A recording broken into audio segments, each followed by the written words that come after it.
Bismillahirrahmanirrahim. Assalamualaikum warahmatullahi wabarakatuh. Salam sejahtera dan selamat petang.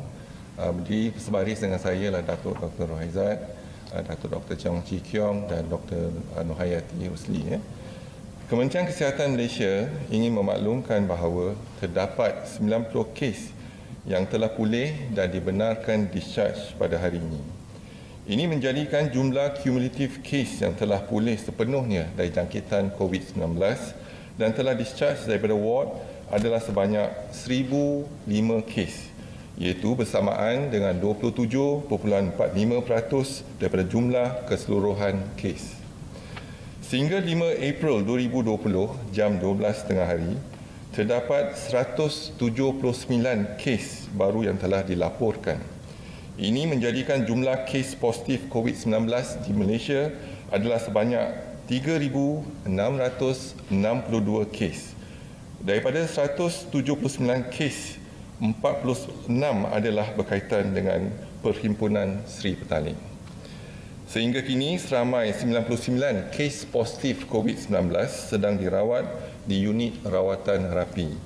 Daripada jumlah tersebut, 48 kes memerlukan bantuan pernafasan.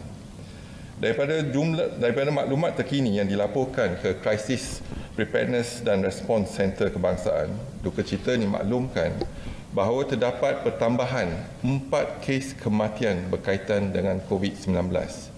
Justru jumlah kumulatif kes kematian COVID-19 di Malaysia adalah sebanyak 61 kes, iaitu bersamaan dengan 1.67% daripada jumlah keseluruhan kes. Kes kematian ke-58, iaitu kes 2,210, merupakan lelaki warga negara Malaysia berumur 72 tahun dan mempunyai latar belakang penyakit kencing manis dan darah tinggi. Beliau mempunyai sejarah kontak rapat dengan kes positif COVID-19, iaitu kes 1,031. Beliau telah dirawat di Hospital Umum Sarawak pada 29 Mac 2020 dan disahkan meninggal dunia pada 4 April 2020 jam 1.37 tengah hari. Kes kematian ke-59, iaitu kes 3,484 merupakan lelaki warga negara Malaysia berumur 68 tahun dan mempunyai latar belakang penyakit kencing manis. Beliau telah dirawat di Hospital Kuala Lumpur pada 29 Mac 2020. Beliau disahkan meninggal dunia pada 4 April 2020 jam 3.40 petang. Kes kematian ke-60, iaitu kes 3,073, merupakan lelaki warga negara Malaysia berumur 53 tahun. Beliau telah dirawat di Hospital Umum Sarawak pada 31 Mac 2020 dan beliau disahkan meninggal dunia pada 5 April 2020 jam 12.39 pagi. Kes kematian ke-61, iaitu kes 2,200, merupakan lelaki warga negara Malaysia berumur 66 tahun dan mempunyai latar belakang kencing manis dan darah tinggi dan penyakit buah pinggang. Beliau telah dirawat di Hospital Keningau, Sabah pada 26 Mac 2020. Beliau disahkan meninggal dunia pada 4 April 2020 jam 9.36 malam. Kementerian Kesihatan Malaysia mengucapkan takziah kepada semua ahli keluarga mereka. Kementerian Kesihatan Malaysia ingin menegaskan bahawa adalah amat penting supaya masyarakat memberi maklumat secara jujur dan tepat, iaitu sekiranya mempunyai sejarah kontak rapat dengan kes positif COVID-19 ataupun sejarah perjalanan ke luar negara atau kehadiran ke perhimpunan yang diumumkan oleh Kementerian Kesihatan yang ada hubung kait dengan penularan jangkitan COVID-19. Sebagai contoh, daripada hasil siasatan yang telah dijalankan, terdapat satu kluster yang wujud daripada kes indeks positif COVID-19 yang mempunyai sejarah perjalanan ke Itali, iaitu kes 1,580. Setakat ini, daripada kluster tersebut, 37 orang telah disahkan positif COVID-19, di mana terdapat 5 kes kematian, iaitu kes 1031, kes 1032, kes 1006 dan kes 2850 dan kes ke-2210 serta satu kes kritikal yang memerlukan bantuan pernafasan yang sedang dirawat di unit rawatan berapi. Kluster ini telah melibatkan jangkitan sehingga generasi ketiga, iaitu di Kuching, Sarawak. Sehingga 5 April 2020, 12 tengah hari, sebanyak 180 buah negara di seluruh dunia yang terjejas akibat jangkitan virus COVID-19. Justru sememangnya terdapat risiko bagi kes-kes luar negara diimport COVID-19 ke dalam negara dan mengakibatkan penularan di negara. Selaras dengan Perintah Kawalan Pergerakan Rakyat Malaysia yang pulang dari luar negara yang akan ditempatkan di stesen kuarantin yang telah disediakan. Di pintu masuk utama, mereka akan menjalani saringan kesihatan iaitu saringan demam dan gejala COVID-19. Ujian pengesanan COVID-19 akan dijalankan dan mereka akan dipantau selama 14 hari di stesen kuarantin tersebut. Sekiranya ada yang bergejala semasa ketibaan di pintu masuk antarabangsa atau ketika berada di stesen kuarantin, mereka akan dihantar ke hospital yang telah dikenal pasti untuk pemeriksaan dan rawatan. Mereka yang dikesan positif COVID-19 melalui ujian pengesanan sampel yang dijalankan akan dirujuk ke hospital dikenal pasti untuk tujuan isolasi, pemeriksaan, rawatan dan juga pemantauan. Ini adalah untuk mencegah penularan jangkitan COVID-19 kepada masyarakat dan seterusnya untuk membendung wabak COVID-19 di Malaysia. Sekian, terima kasih. Kalau ada apa-apa soalan, silakan.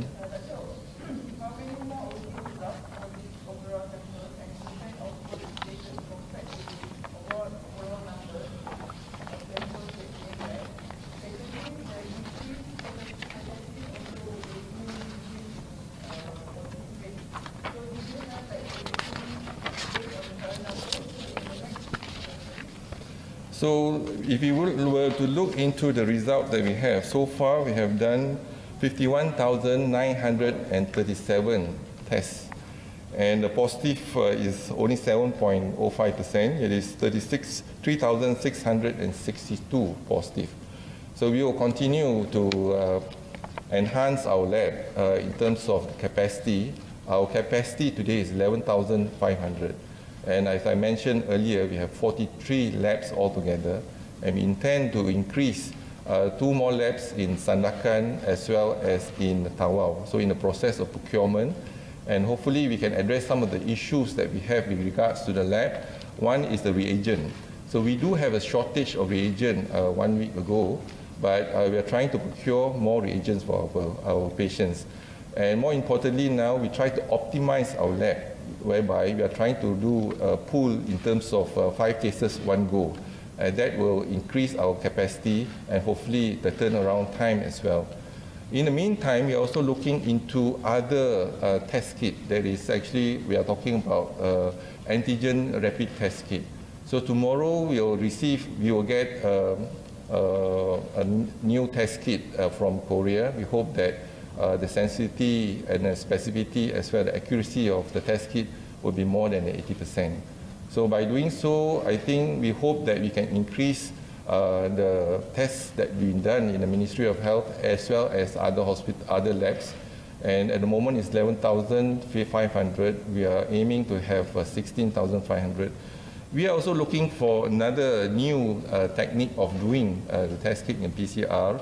Whereby we have a machine, the device imported from China, from BGI. More importantly is automated so that the process can be done faster. And we can, perhaps with that machine, we can do 5,000 tests per day, additional to what we are doing.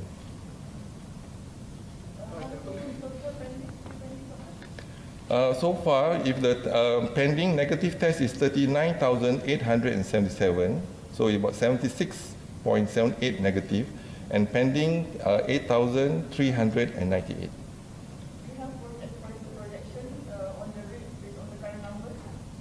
Projection, if we were to look and study the requirement now, we are using focused approach, targeted approach towards those who have high risk group. So if you look into a high risk group, we meant that those who have attended the Perhimpunan di Seri Petaling and Tafiz School, and maybe those related Rohingyas, for example, also have attended the Perhimpunan. So those related to this group and their contacts, most importantly, their family members and their close contact. So we are tracing them and advise them to come forward, then we will do the test for them. Following the WHO's start regarding face masks as a comprehensive measure, would the ministry recommend now that public wear face masks as part of the measure to prevent against the disease in addition to washing hands and social distancing? Yeah. So we are also waiting for the guidelines from WHO, but WHO is more open now to look into evidence, whether there's a specific evidence or not. But nonetheless, we have advised all our healthcare workers as well as frontliners, police and etc., when they face the public, do wear a mask. So that's our recommendation. And for us, for example, for the public, if you have symptoms, then by all means put on a mask. And now the question is whether the public should be everyone should wear a mask. But if you are exposing yourself to the public, perhaps you should. But again, to make it, we need to look into evidence first in terms of do we really need to wear a mask. I think we're waiting for WHO's guideline. But as I said, we have no obstruction or objection for those who want to wear the mask, particularly when you are out in the public. Dato', berkenaan dengan kluster yang terberitahu yang sejarah perjalanan dari Itali, adakah mereka tu yang terlibat dalam misi pengumpulan rakyat Malaysia daripada Itali? Bukan, ini dia pelancong, dia pergi ke Itali, jadi balik dia menjangkiti seorang demi seorang ketiga generasi dan menjangkiti satu keluarga. Dan ada kes yang pertama tu yang di discharge pada ward, walaupun dia positif tetapi menggunakan serologi protein negatif. Jadi bila negatif kita discharge pesakit tu, discharge ke rumah, balik rumah dan dijangkiti satu keluarga. Dan itulah yang kita nampak, satu kes saja dia boleh menjangkiti sampai 37 orang dan ini menyebabkan kematian. Jadi adalah penting untuk kita untuk memberi maklumat kepada kementerian ataupun pada healthcare workers yang berdepan dengan pesakit tersebut. Can we have a breakdown of the public infections? Those who have been screened, tested, those are negative, positive, pending, and how many not yet screened? Now, when we look into the public group, the sample taken so far is 17,012 sample has been taken. And the positive so far that we have, 1,591, negative 10,912, pending 4,500. Nonetheless, we would like to take this opportunity to thank Majlis Syura, the public group that have given us the full cooperation in terms of to localize the members as well as advise the members to come forward for testing. We also would like to record appreciation to our counterpart, the police, to help us in the Ministry of Health to trace and track them down. And hopefully, by doing so, we can increase in terms of the detection for those who have attended the Majlis Perhimpunan in Seri Petaling. Nonetheless, we also realize that there are some of public group that's still in overseas. For example, in India, in Sulawesi, in Pakistan, so they are not back yet. So we hope that when they are back, we need collaboration with the police again and Jabatan Immigration Negara to make sure that they come forward for the testing. So this is important for us to encourage them to come for the testing so that they can avoid, infecting others. Sometimes they do not realize they are carrying the infection. Many of them do not realize that they have the infection. And so they go around and spread infection, not realizing that they have it in the first place. How many more of the public group are still overseas? we are not sure, but we certainly have evidence to show that some of them are attending some of overseas gathering. For example, in Sulawesi the other day, we have about more than 85 of them attended that meeting in Sulawesi, and we heard in India as well as in Pakistan. We do know that they spend about 40 days in overseas, for example, doing their activities. So we hope that those who are coming back after for 40 days and come forward to the Ministry of Health and we do the needful for them.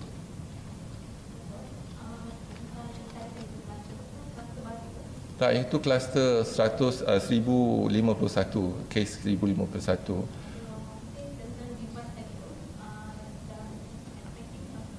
So mungkin sampai besok, jadi IMR akan laksanakan verifikasi ujian-ujian. Walaupun ada kalanya mereka kata ujian tu bagus dan sebagainya, tetapi yang pasti kita akan jalankan verifikasi dulu sebelum kita gunakan di hospital-hospital di Kementerian Kesihatan.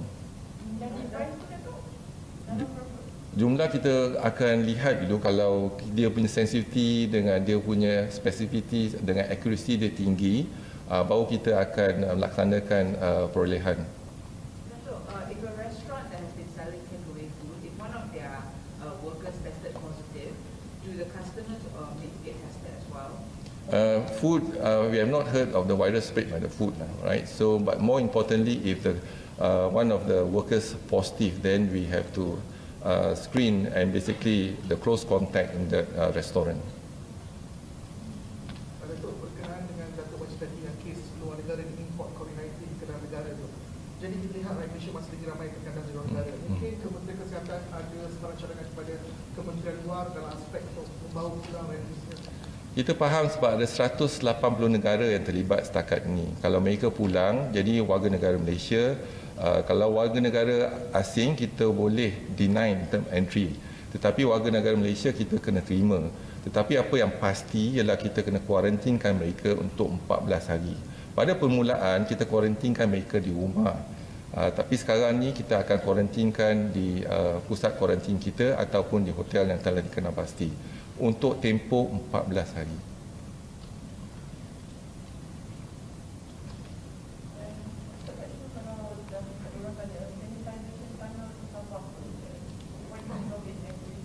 So sanitization tunnel tu mungkin satu inovasi yang baik, tetapi seperti kita di Kementerian Kesihatan, kita berdasar pada fakta. That means we need evidence and fact. So we would suggest that when we provide services, mungkin kita kena lihat pada research penyelidikan, so that we have data to show whether it's effective or not, what kind of chemical being used, and etc. So this is something that a very good innovation, tetapi kena ada penyelidikan bersama.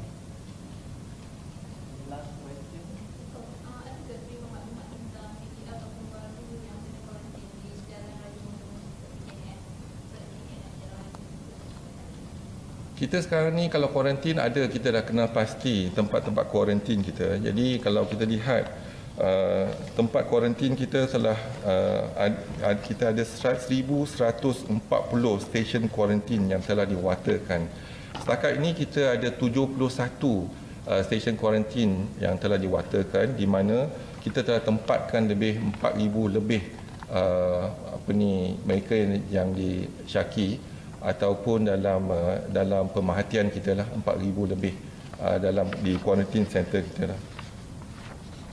Dan juga mungkin saya nak maklumkan tentang dalam enhanced MCO, iaitu di Keluang contohnya, jumlah penduduk di Keluang adalah 3,755 dan jumlah disaring setakat ini ialah 1,634. Dan jumlah kes positif di Keluang semalam saya umumkan 135. Hari ini ada pertambahan 12 kes positif di kawasan itu, iaitu Bandar Baru Ibrahim Majid ada pertambahan 12 kes. Semalam diumumkan 100, hari ini ialah 112. Lain-lain lokaliti sama juga 35 kes, iaitu pecahan ikut mukim Ulu Benut 124, Keluang 18, Macap 4, Nyong 1. Untuk Ulu Klang, jumlah penduduk keseluruhan ada 1,797 dan jumlah disaring setakat ini adalah 1,685. Jadi jumlah kes positif Ulu Langat ialah 328 kes. Ada pertambahan 14 kes berbanding dengan diumumkan semalam ialah 314 kes. Di Sungai Lui ada 90 kes seperti semalam, dan bukan Sungai Lui ada pertambahan 14 kes iaitu 238 kes. Dan di Menara Plaza City One jumlah disaring adalah 1,893 dan yang positif adalah 24 kes, pertambahan 5 kes. Semalam kita umumkan 19 kes. Hari ini ada pertambahan 5 kes lagi, 24 kes. Jadi kalau kita lihat hari ini kita ada 178 kes yang telah diumumkan. Jadi mungkin peningkatan kes tersebut adalah berkaitan dengan active case detection. Hari ini kita ada 179 kes. Jadi active case detection mungkin ada pertambahan daripada tiga kawasan tersebut. Datuk, ini kenyataan IGP kata 40,000 individu tu yang kata rangkaian penularan COVID itu. KKM dah buat saringan itu belum? Kita telah kenal pasti 40,000 bersama dengan PDRM. Yang kita lihat, kalau kita lihat jangkitan ataupun R infectivity, kalau kita ambil 2.5%, contohnya 2.5, kalau kita ada kumpulan tablik yang 14,500, kita kali lebih kurang. Jadi kita lihat jangkitan bukan hanya indeks kes tetapi generasi pertama, generasi kedua dan ketiga dan sebagainya. Jadi bila kita ada data ataupun kita dapat kesan yang ahli keluarga, contoh dia indeks kes tu berapa orang, sama ada mereka dijangkiti ke tidak. Jadi kita ambil tindakan proaktif. Sebelum dia datang kat kita, kita cari mereka. Ini proaktif yang kita nak. Jadi mungkin 40,000 akan juga tambah. Jadi mungkin dia akan orang kata rantaian tu lah, rangkaian tu yang akan bertambah ikut masa semasa.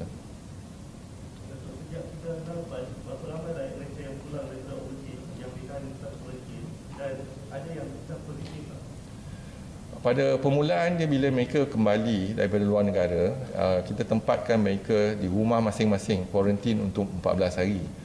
Memang ada yang didapati positif dan juga ada yang gejala lepas 2-3 hari kat rumah, ada demam, sesama, dan mereka laksanakan test dan positif dan kita ambil daripada rumah masuk ke hospital kita untuk pemantauan dan juga rawatan. Yang setakat 3 April kita laksanakan tu, setakat ni saya dimaklumkan ada lebih kurang 1,500 yang balik kembali ke tanah air dan juga kita dah buat saringan. Semalam kita ada total sekarang ni ialah dah meningkat, kalau campur hari ini ialah 4,488. Jadi peningkatan kes ni, dan ada lebih kurang 101 yang ada gejala dan kita asingkan untuk mereka jalankan ujian COVID-19, dan kalau positif kita akan masukkan mereka ke hospital.